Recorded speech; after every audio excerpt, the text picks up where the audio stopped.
Hello there. In this video we're going to have a look at the 3 things that you need to have in place for a team to work successfully.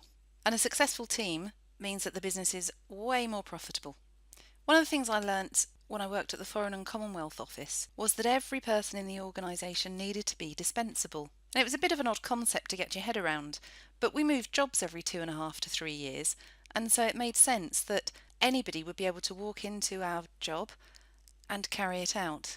And one of the things that we had to do upon leaving a position was update our Bible.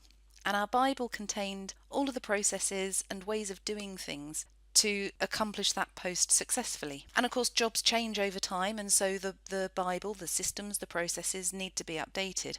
And so it was an ideal point that when you left, you updated it, the next person came in, worked through the Bible during their handover with you, and you would iron out anything that wasn't quite right. When I moved to the private sector, I was astonished that people kept all of their job information in their head, and worse still, when they went on holiday, nobody else could do their job. And so when I work with small businesses now, one of the things I ensure happens is that all of the processes within their businesses are plotted out so that not only am I dispensable, but more importantly, they can bring on board other team members as and when they need to expand. And there is the learning curve is reduced because of this. The point of this video is to explain how to get those foundations in place. And I'm really sorry, but none of it's sexy, but it does make it so much easier to choose your project management software or the way that you're going to run your projects and hand tasks around the organisation.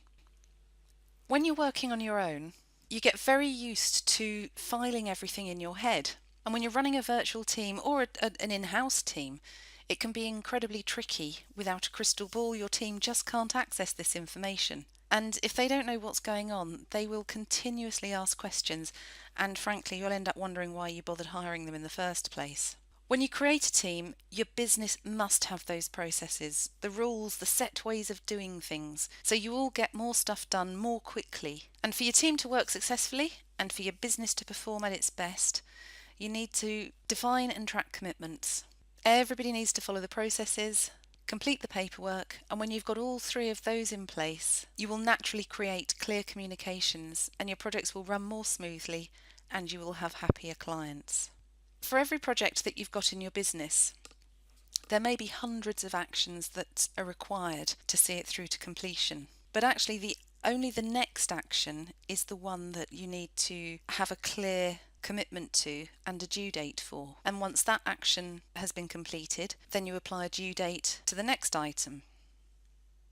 When I'm trying to explain how Asana works, for example, or Trello, or any other project management system where you can pass tasks around, I use a monkey metaphor because I think it paints a really good picture of why it's essential to define and track all of those commitments.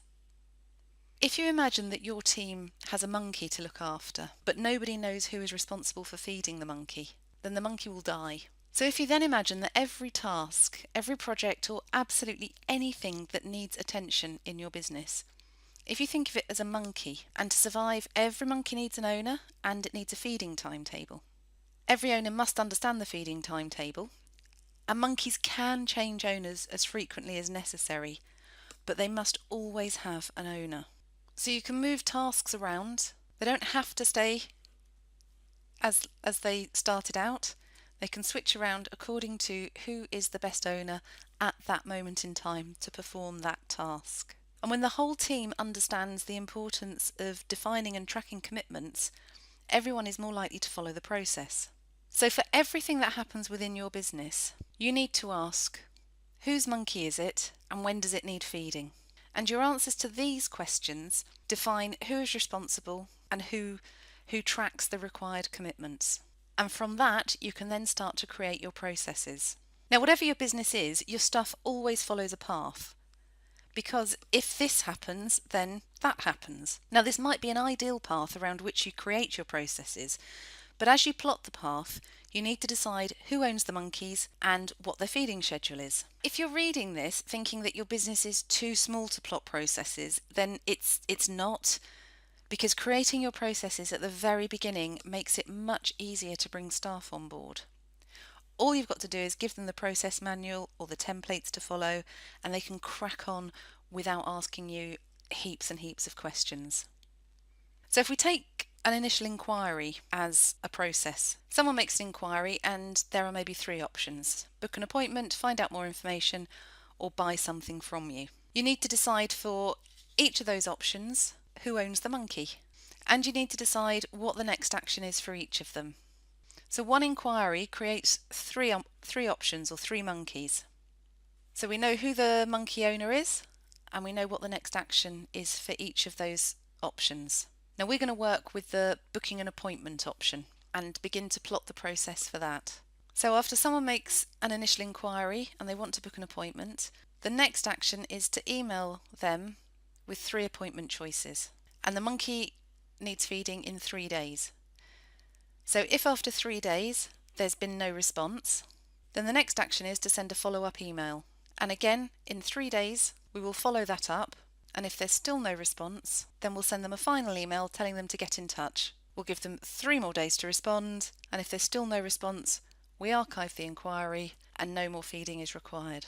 Now, I know you may think, whoa, that is just such a lot of steps. And it is.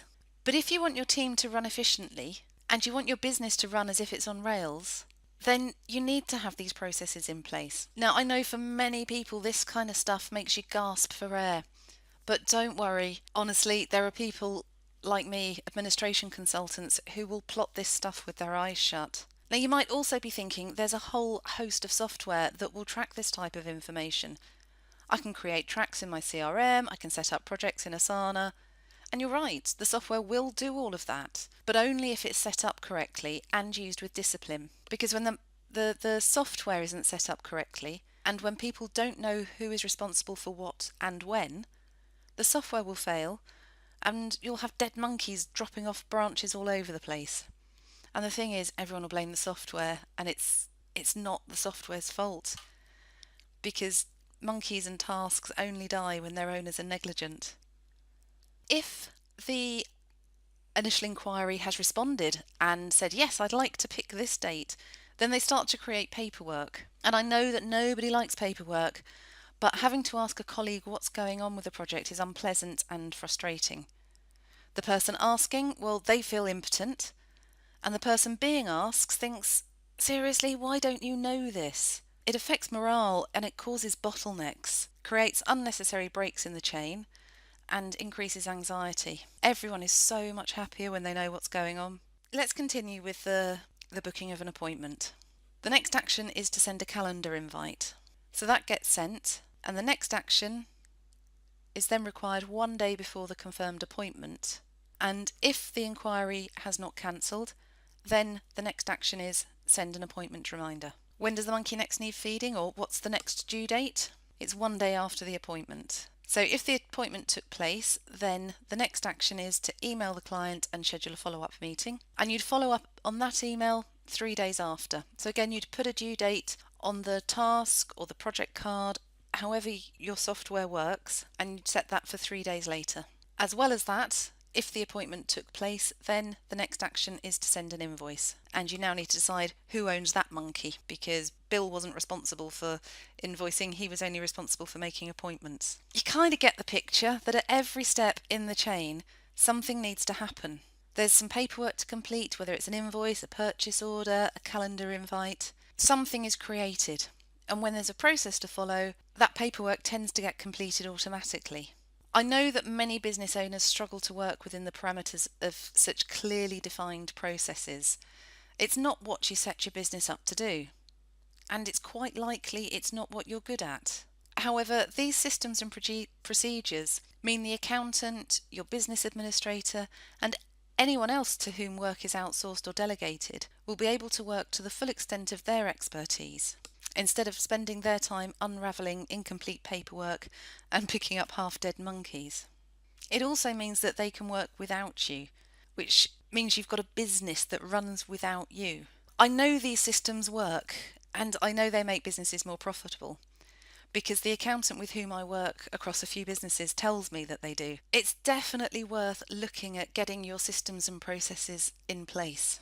If as a business owner you just aren't interested in setting these systems up, then you need to get someone on board who is, and who will design the workflow process for you.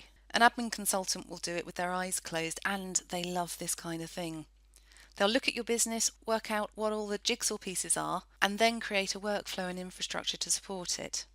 And by getting an expert in to do it, it saves you an unimaginable amount of time dicking around trying to make CRMs and project management systems work, when the whole reason they won't work is because a process hasn't been defined, or people aren't following the rules and continue to keep everything in their head. But without putting in the foundations, you can't choose the right system for your business.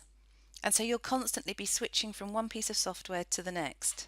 Now, if you really just don't like working in such a disciplined way, then don't. Save yourself and your administrator the frustration and have them do all the back office stuff. It might seem like it costs you more, but it doesn't. When allowed to crack on, a good admin consultant will cost your business around 6% of your turnover. And considering they'll make your business more profitable, it's a pretty tiny investment. I have to confess that the monkey metaphor isn't mine. I have bastardised it a little bit. You can read more about it in a classic HBR article called Management Time: Who's Got the Monkey?, which was written by William Onken and Donald L. Vass. And they use the who has the monkey on their back metaphor to explain why managers end up doing everything. Their reasoning is that it's because there's a lack of clarity and accountability.